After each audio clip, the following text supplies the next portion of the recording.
Hello everyone, स्वागत है आपका एक बार फिर से। आज का ये वीडियो उन लोगों के लिए है जो डिसेबली पर्सन है, जो डिसेबिलिटी पर्सन है, जो विकलांग है, उसके लिए ये वीडियो बनाया गया है। आज की इस वीडियो में आपको हम बताने वाले हैं कि आप डिसेबिलिटी सर्टिफिकेट आप बोल सकते हैं UDID कार्ड आप ऑनलाइन फ्री में कैसे बना सकते हैं। इस कार्ड को बनवाने के लिए आपको कोई पे नहीं करना पड़ेगा, आप फ्री ऑफ कॉस्ट इस कार्ड को बना सकते हैं। बेसिकली इस कार्ड को अगर आप बनवा लेते हैं तो अगर आप डिसेबल हैं, अगर आप विकलांग हैं, तो आपको मल्टीपल डॉक्यूमेंट्स को कहीं कैरी करने की ज़रूरत नहीं होती है। देन उसके बाद अगर आप ये UDID कार्ड बनवा लेते हैं तो आगे जब भी कोई भी गवर्नमेंट का योजना निकलेगा, कुछ स्कीम वगैरह आता है, तो आपको जो है इससे बहुत ज़्यादा बेनिफिट देखने को मिलता है। सो आज की इस वीडियो में आपको बताने वाले हैं कि ये कार्ड के लिए ये डिसेबिलिटी सर्टिफिकेट के लिए आप ऑनलाइन अप्लाई कैसे करेंगे। तो चलिए शुरू करते हैं आज का ये वीडियो। इसके लिए आपको डिस्क्रिप्शन बॉक्स में एक लिंक दिया गया है। लिंक पे जैसे क्लिक कीजिएगा तो आप डायरेक्टली इस वेबसाइट पे जंप कर जाइएगा। इस वेबसाइट का नाम भी आप देख सकते हैं, अदरवाइज मैं इसका लिंक डिस्क्रिप्शन बॉक्स में दे दिया हूँ। तो यहाँ पे आने के बाद जब आप नीचे स्क्रॉल डाउन कीजिएगा तो यहाँ पर आपको एक ऑप्शन दिया हुआ apply for disability certificate as UDID card. तो सिंपल आपको इस पर क्लिक करना है। देख सकते हैं नीचे में बहुत सारा ऑप्शन दिया हुआ है, आप देख सकते हैं यहाँ पर रिन्यूअल करवा सकते हैं। यहाँ पर आप अगर आपका ये कार्ड खो गया है तो उसके लिए अप्लाई कर सकते हैं, एप्लीकेशन ट्रैक कर सकते हैं, बहुत ऑप्शन दिया हुआ है। बट मुझे यहाँ से सबसे पहले अप्लाई करना है, तो इसके लिए ऊपर में ही आपको ऑप्शन दिया हुआ अप्लाई फॉर डिसेबिलिटी सर्टिफिकेट का, इस पर आपको क्लिक करना है। क्लिक करने के बाद आपको इस तरीके से ये वेबसाइट ओपन हो जाता है। अब देखिए ये वेबसाइट आपको थोड़ा बहुत आपको डिफरेंस देखने को मिलता होगा, ये ब्लैक दिख रहा होगा। तो यहाँ पर आप जिसे क्लिक कीजिएगा तो ये देख सकते हैं व्हाइट हो चुका है। मैं इसे ब्लैक पहले से ही करके रखा था, इसलिए ये ब्लैक आ रहा था। अब ठीक है, अब नीचे आते तो इस फॉर्म को आपको एक एक करके फिल करना है। तो इस फॉर्म को आप देख सकते हैं 4 स्टेज में फिल करेंगे। सबसे पहले यहाँ पर आप पर्सनल डिटेल डालेंगे, डिसेबिलिटी डिटेल डालेंगे, एम्प्लॉयमेंट डिटेल डालेंगे एंड आइडेंटिटी डिटेल डालेंगे। उसके बाद ये फॉर्म आपका फिल हो जाएगा। तो मैं आपको एक एक करके सारा स्टेप आपको फिल करके बता देता हूँ। तो सबसे पहले आप नीचे आते हैं तो यहाँ पर आपको नाम मांगा जाता है, जिसके नाम से आप ये सर्टिफिकेट बनवा रहे हैं। जो डिसेबल पर्सन है उसका यहाँ पर आप नाम डालिए। जो डिसेबिलिटी पर्सन है उसका यहाँ पर आप फर्स्ट नेम डालिए, यहाँ पर आपको सर नेम डालना है, यहाँ मिडिल नेम डालना है। देन उसके बाद यहाँ पर आपको इंग्लिश में डालना है, यहाँ पर आपको हिंदी में डालना है। हिंदी में डालने के लिए जैसे यहाँ पर नाम इंग्लिश में टाइप कीजिएगा, स्पेस दाबिएगा तो ये ऑटोमेटिक आपका हिंदी में आ जाएगा। नीचे आते तो यहाँ पर आपको अप्लीकेंट का, जिसके नाम से आप सर्टिफिकेट बनवा रहे हैं, उसके फादर्स का नेम यहाँ पर आपको डालना है इंग्लिश में, और उसी तरीके से यहाँ पर आप इंग्लिश में डालिएगा, स्पेस डालिएगा तो ये ऑटोमेटिक ये हिंदी में हो जाएगा। यहाँ पर आपको आने के बाद अप्लीकेंट का मदर्स का नेम डालना है इंग्लिश में, यहाँ पर हिंदी में, यहाँ पर उसका डेट ऑफ बर्थ डालना है। डेट ऑफ बर्थ डालने के बाद यहाँ पर आपका ऑटोमेटिक ये जो है एज डिटेक्ट कर लेगा। अगर ये एज डिटेक्ट नहीं कर रहा है तो यहाँ पर आप उसका मंथ में आप एज भी यहाँ पर डाल सकते हैं। नीचे आते तो यहाँ पर आपका जेंडर का ऑप्शन दिखता है, मेल फीमेल जो है आप उसका जो डाल दीजिए यहाँ पर जेंडर। एक मोबाइल नंबर यहाँ पर आपको डालना है, एक ईमेल आईडी यहाँ पर आपको डालना है। मोबाइल नंबर और ईमेल आईडी ये मैंडेटरी नहीं है, इसे छोड़ भी सकते हैं, बट मैं आपको बोलूँगा कि यहाँ पर आप मोबाइल नंबर और ईमेल आईडी दोनों फिल कर दीजिए। नीचे आते तो यहाँ पर आपको बोला जा रहा है मार्क ऑफ आइडेंटिफिकेशन। तो आपके शरीर में कोई एक चिन्ह होना चाहिए जिसका यहाँ पर आपको नाम डालना है। जैसे कहीं पर अगर आपका कटा हुआ है, अगर हाथ में पैर में, तो उसका आप यहाँ पर आइडेंटिटी डाल सकते हैं। देन उसके बाद इस साइड आते हैं तो यहाँ पर आपका ऑप्शन दिखता है कैटेगरी का। तो कौन सी कैटेगरी से आप आते हैं, जनरल, OBC, SC, ST जो है आप यहाँ से उसे सिलेक्ट कर लीजिए। करने के बाद आप नीचे आते तो यहाँ पर आपको ब्लड ग्रुप का ऑप्शन दिखता है। तो आपका ब्लड ग्रुप क्या है यहाँ पर वो सिलेक्ट कर लीजिए। अगर आपको ब्लड ग्रुप पता नहीं है तो आप इसमें से कोई रैंडम भी सिलेक्ट कर सकते हैं, बट आप अपना ओरिजिनल ब्लड ग्रुप यहाँ पर डाल दीजिए। डालने के बाद यहाँ पर आपको बोला जा रहा है कि आपका मैरिज स्टेटस, कि आप शादी किए हुए हैं या नहीं। अगर आप मैरिज है तो मैरिज सेलेक्ट कीजिए, अनमैरिज है तो अनमैरिज, डिवोर्स है तो आप डिवोर्स सेलेक्ट कर सकते हैं, जो है आपको सिलेक्ट कर सकते हैं। देन उसके बाद यहाँ पर आपको नीचे आना है। यहाँ पर आपको ऑप्शन देखने को मिलेगा कि आपका जो है जिसका ये सर्टिफिकेट बनवा रहे हैं, किसका आप सर्टिफिकेट बनवा रहे हैं। तो देख सकते हैं आपको बहुत सारा ऑप्शन दिया हुआ है। तो अगर आप अपना सर्टिफिकेट बनवा रहे हैं पर्सनल, तो आपको यहाँ पर ऑप्शन दिया हुआ है सेल्फ का। अदरवाइज अपने फैमिली मेम्बर में किसी का भी आप अप्लाई कर रहे हैं तो यहाँ पर उसका आप सिलेक्ट कर सकते हैं। तो मैं सेल्फ पे क्लिक कर देता हूँ। तो यहाँ पर आपको नीचे आते हैं तो यहाँ पर आपको एक फ़ोटो अपलोड करना होगा, पासपोर्ट साइज़ का फ़ोटो, जिसका साइज़ देख सकते हैं 15 KB से लेकर 30 KB के बीच होना चाहिए, और इसका जो है वो JPEG फॉर्मेट में होना चाहिए या PNG फॉर्मेट में होना चाहिए। तो इसे आप इजीली यहाँ पर डाल दीजिए, और इसका जो है 800 पिक्सल से ज़्यादा इसका हाइट एंड विड्थ नहीं होना चाहिए। तो यहाँ पर आपको सिंपल चूज फाइल पे क्लिक करके आपको फोटो को अपलोड कर देना है। अगर आपको फोटो बनाने में कुछ प्रॉब्लम आ रहा है तो मैं आपको एक वीडियो का लिंक डिस्क्रिप्शन बॉक्स में दे दिया हूँ। आप इजिली जो है अपना आप फोटो को 15 से लेकर 30 KB के बीच में आप बना सकते हैं। तो यहाँ पर मैं एक फोटो को अपलोड कर देता हूँ। फोटो अपलोड करने के बाद यहाँ पर आपको सिग्नेचर अपलोड करना है या आपको थंब अपलोड करना है। अगर कोई पढ़ा लिखा है तो उसका सिग्नेचर, पढ़ा लिखा नहीं है तो आप थंब अपलोड कर सकते हैं। तो यहाँ पर आपका थंब का भी साइज़ देख सकते हैं 3 KB से लेकर 30 KB के बीच होना चाहिए और इसका भी JPEG फॉर्मेट होना चाहिए। चूज फाइल पे क्लिक करके आप फाइल को सिलेक्ट कर लीजिए। तो यहाँ पर आपको सिंपल यहाँ पर सिग्नेचर इस तरीके से अपलोड कर देना है। उसके बाद यहाँ पर आपको नीचे आना है, यहाँ पर आपको एड्रेस डालना है। देख सकते हैं करस्पॉन्डिंग एड्रेस आपको डालना है। यहाँ पर आपको एड्रेस 1 डालना है। अगर आपका एड्रेस 2 है तो एड्रेस 2 डाल सकते हैं, अदरवाइज से छोड़ सकते हैं। तो यहाँ पर आपको अपना गाँव का नाम डालना है और यहाँ पर आपको नीचे में इंग्लिश, ऊपर में आप इंग्लिश में जैसे गांव का नाम टाइप कीजिएगा तो यहाँ पर आपको हिंदी में ऑप्शन मिलता है, तो फिर से इंग्लिश में टाइप कीजिए, स्पेस दाबिए, हिंदी में आ जाएगा। यहाँ पर आपको नीचे आना है और नीचे आने के बाद यहाँ पर आपको स्टेट सेलेक्ट करने का ऑप्शन दिखता है। तो इंडिया में जितना भी स्टेट है आपको वो दिख जाएगा, आप स्टेट सेलेक्ट कर लीजिए। स्टेट के अकॉर्डिंग यहाँ पर आपका डिस्ट्रिक्ट दिख जाएगा, तो जिस डिस्ट्रिक्ट से आप आते हैं वो डिस्ट्रिक्ट यहाँ से सेलेक्ट कर लीजिए।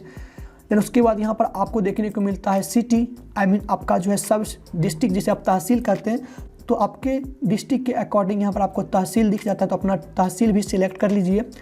एंड इस तहसील के अनुसार जितना भी तहसील में गांव आता है, तहसील में गांव है, वो आपका गांव का लिस्ट दिख जाएगा, तो आप अपना गांव यहाँ पर सिलेक्ट कर लीजिए।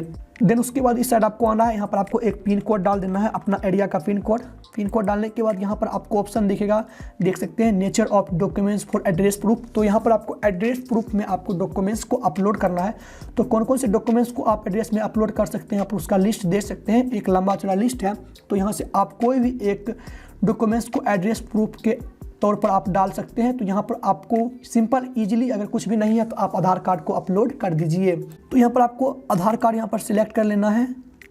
सेलेक्ट करने के बाद यहाँ पर आपको चूज फाइल पे क्लिक करके आपको आधार कार्ड को अपलोड कर देना है।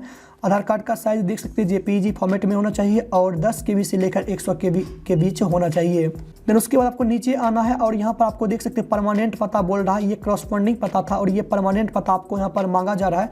अगर आपका दोनों पता सेम है तो आप यहाँ पर सेम एज एबव पे टिक कीजिएगा, तो ये ऑटोमेटिक आ जाएगा। अदरवाइज आप एक एक करके इसे फिल भी कर सकते हैं। उसके बाद यहाँ पर आपको नीचे आना है, यहाँ पर आपको बोला जा रहा है एजुकेशनल डिटेल में, तो यहाँ पर आप कितना पढ़े लिखे हैं, जिसके नाम से ये सर्टिफिकेट बनवा रहे हैं वो कितना पढ़ा है वो यहाँ से आप सिलेक्ट कर लीजिए। देन यहाँ पर एजुकेशनल डिटेल फिल करने के बाद यहाँ पर आपको ऑप्शन दिखता है नेक्स्ट का, आपको सिंपल नेक्स्ट पे क्लिक करना है। नेक्स्ट पे क्लिक करने के बाद यहाँ पर आप देख सकते हैं आप दूसरा ऑप्शन में आ चुके हैं, डिसेबिलिटी डिटेल यहाँ पर आपको डालना है। तो आपको सिंपल नीचे आना है, तो यहाँ पर आप नीचे आते हैं तो यहाँ पर आपको दिया हुआ है, देख सकते हैं अगर आपके पास पहले से डिसेबिलिटी सर्टिफिकेट है तो आप यहाँ पर यस कीजिए, अन्यथा आप नो कीजिए।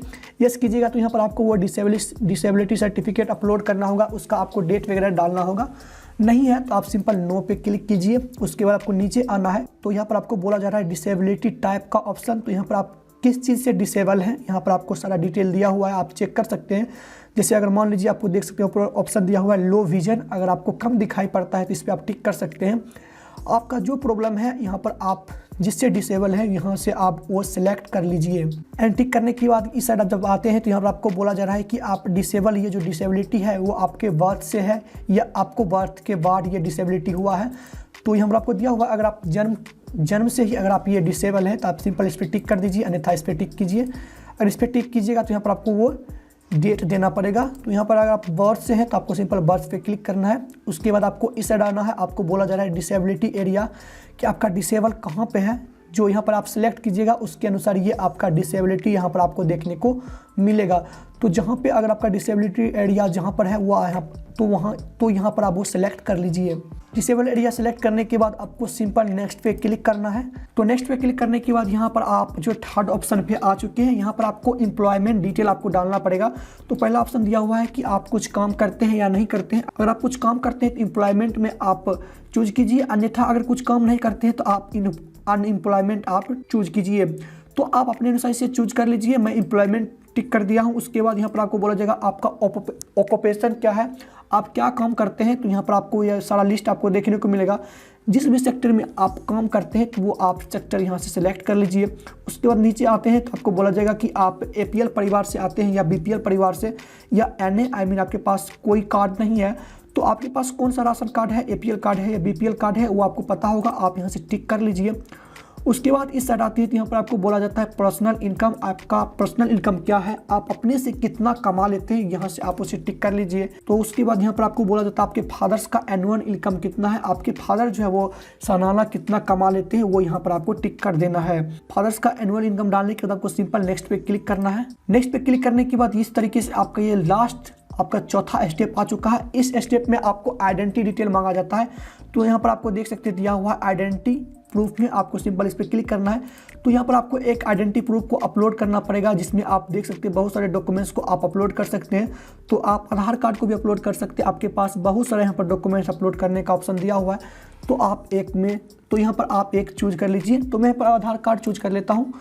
उसके बाद आधार कार्ड चूज करने के बाद यहाँ पर आपको सिंपल आपको बोला जाएगा कि आप जो यहाँ पर ये आधार कार्ड दे रहे हैं वो आपका करस्पॉन्डिंग एड्रेस के लिए भी मान्य है। तो आपको सिंपल इस पर टिक कर देना है। उसके बाद यहाँ पर आपको अपना आधार नंबर डालना है और इसे आपको आई एग्री पे टिक कर देना है।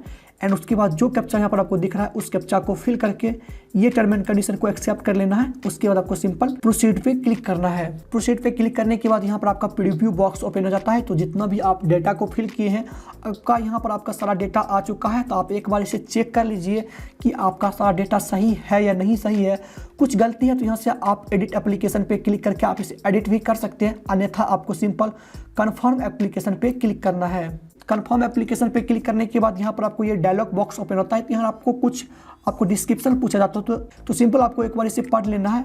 अगर आपको नहीं पढ़ना है तो आपको सिंपल इसमें आपको सब में टिक कर देना है। टिक करने के बाद आपको सिंपल यस पे क्लिक करना है। यस पे क्लिक करने के बाद यहाँ पर आपको थोड़ा सा वेट कर लेना है। वेट करने के बाद यहाँ से देख सकते हैं आपके जो है वो ऑनलाइन अप्लाई हो चुका है डिसेबल सर्टिफिकेट के लिए। आपका विकलांगता प्रमाण पत्र के लिए आपका ऑनलाइन अप्लाई हो चुका है। तो यहाँ पर आपको देख सकते हैं नीचे में आएंगे तो यहाँ पर आपको दिया हुआ है आपका इनरोलमेंट नंबर, देख सकते हैं योर इनरोलमेंट नंबर। ये नंबर को आपको कहीं पे नोट कर लेना है। जब इसका आप स्टेटस चेक करेंगे कि आपका ये बना है या नहीं बना है, तो यही इनरोलमेंट नंबर से आपका स्टेटस भी चेक होगा। यहाँ से आपको ऑप्शन दिया हुआ है डाउनलोड एप्लीकेशन का और डाउनलोड रिसिप्ट का।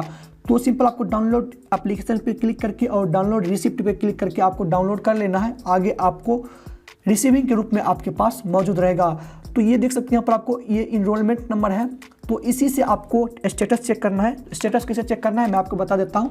तो इसके लिए आपको सिंपल जब आपको यहाँ पर ऑप्शन दिया हुआ है देख सकते हैं UDIDI कार्ड स्टेटस का, या आपको होम पे आना है। होम पे आने के बाद आप नीचे आते हैं तो इस साइड आपको देखने को मिलता है, देख सकते हैं ट्रैक योर एप्लीकेशन स्टेटस का। आपको सिंपल इस पर क्लिक करना है। क्लिक करने के बाद यहाँ पर आपको बोला जाता है कि आप अपना जो है वो इनरोलमेंट नंबर यहाँ पर आपको डालिए। तो मैं यहाँ पर डाल देता हूँ।